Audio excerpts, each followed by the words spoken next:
નમસ્કાર દર્શક મિત્રો, હું છું દર્શના જોશી. તમે જોઈ રહ્યા છો લોક સામના ન્યૂઝ. તો જોઈએ આજના સમાચાર બાબરાથી અમારા રિપોર્ટર ભાવિન સાકરિયા સાથે. અમરેલી જિલ્લાના બાબરા તાલુકાના કોટડા પીઠા ગામે લાંબા સમયથી પ્રજાજનોની મહત્વપૂર્ણ માંગ રહેલી આંતરિક માર્ગ સુવિધા માટે રાજ્ય સરકાર દ્વારા રૂપિયા 1.30 કરોડના ખર્ચે સુવિધા પથ મંજૂર કરવામાં આવ્યો છે. આ મહત્વપૂર્ણ વિકાસ કાર્ય માટે સ્થાનિક ધારાસભ્ય જનક તળાવિયાની સતત રજૂઆત અને પ્રયત્નો ફળ્યા હોવાનો ગ્રામજનોમાં આનંદ અને સંતોષની લાગણી જોવા મળી રહી છે. કોટડા પીઠા ગામે વસવાટ કરતા નાગરિકો, ખેડૂતો, વિદ્યાર્થીઓ તેમજ વેપારીઓને વર્ષોથી ખરાબ માર્ગના કારણે અવરજવર કરવામાં ભારે મુશ્કેલી પડી રહી હતી.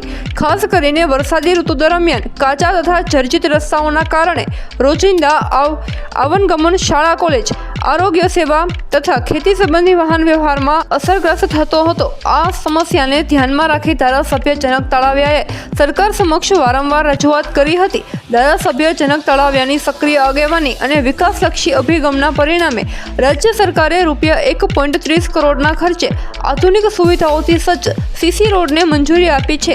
આ માર્ગ બનવાથી ગામના આંતરિક રસ્તાઓ મજબૂત બનશે, ટ્રાફિક સુવ્યવસ્થિત થશે અને ગ્રામજનોને વર્ષો સુધી ટકાઉ અને સુરક્ષિત માર્ગ સુવિધા પ્રાપ્ત થશે. આ મંજૂરી મળતા કોટડા પીઠા ગામના સરપંચ, ગ્રામ પંચાયતના સભ્યો, આગેવાનો તથા ગ્રામજનોએ ધારાસભ્ય જનક તળાવિયાનો આભાર વ્યક્ત કર્યો છે. ગ્રામજનોએ જણાવ્યું છે કે જનકભાઈ તળાવિયા હંમેશા ગ્રામ્ય વિસ્તારના વિકાસ માટે પદ્ધતિબદ્ધ રહ્યા છે અને અમારા ગામને વર્ષોથી અટવાયેલી માંગને પૂરી કરે છે.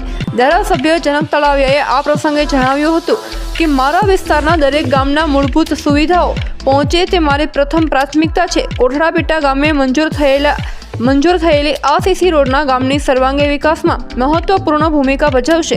આવનારા સમયમાં પણ બાબરા તાલુકાના દરેક ગામના વિકાસ માટે હું સતત પ્રયત્નશીલ રહીશ. આ વિકાસ કાર્યથી કોટડા પીઠા ગામે પ્રગતિના નવા દ્વાર ખુલશે અને ગ્રામ્ય જીવન વધુ સુખકારી બનશે તેવો વિશ્વાસ સ્થાનિકોમાં વ્યક્ત થઈ રહ્યો છે. તો ફરી મળીશું એક નવા સમાચાર સાથે. ત્યાં સુધી જોતા રહો લોક સામના ન્યૂઝ.